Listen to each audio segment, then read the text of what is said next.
Mayor મનીષભાઈ પટેલના હસ્તે ખેડા જિલ્લાના નડિયાદ ખાતે ધ્વજવંદન કરાયું. નડિયાદ મહાનગરપાલિકા ખાતે પ્રથમવાર ધ્વજવંદન મેયરના હસ્તે કરાયું છે. મેયર મનીષભાઈ પટેલ 80માં સ્વાતંત્ર્ય પર્વ નિમિત્તે ધ્વજવંદન કરીને તિરંગાને સલામી આપી.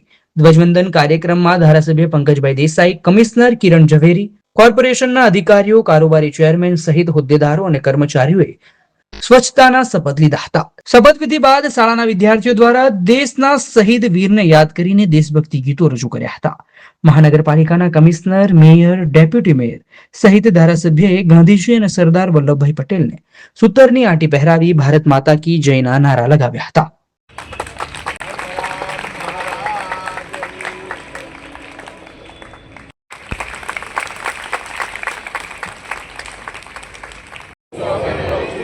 હું પોતે સ્વચ્છતા પ્રતિ જાગૃત રહીશ.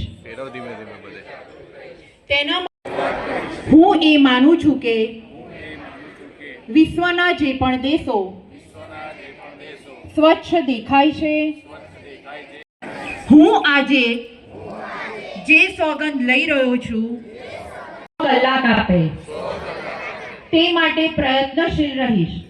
વિચાર સાથે ગામડે ગામડે, શેરીએ શેરીએ 100 કલાક, પ્રતિ સપ્તાહ 2 કલાક, સૌથી પહેલા હું સંકલ્પને ચરિતાર્થ કરીશ.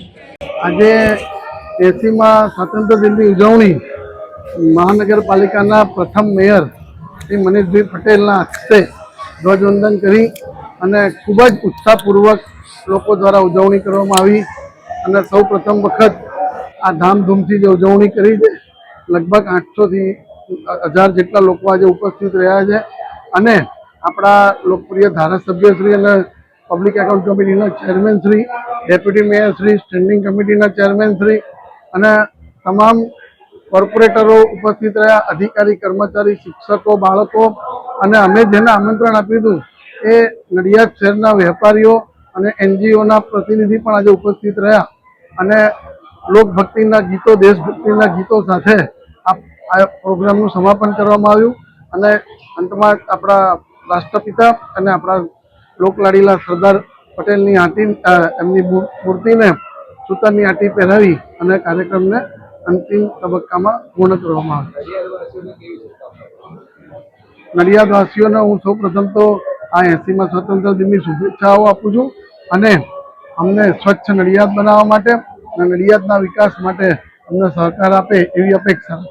My school is one such future-ready school where I understand each and every concept taught in the class and don't rote learn, where teachers don't just use books and blackboard to teach but use new ways of teaching and learning like audiovisual learning, activity-based learning and group activities which enhances my conceptual understanding. My school also teaches coding, which is an important 21st century skill. Not just that, I get an opportunity to showcase my skill on a national platform. And with all this, I acquire important skills that make me future ready and confident. Would you also like to know where is my future ready school? Visit now and see for yourself.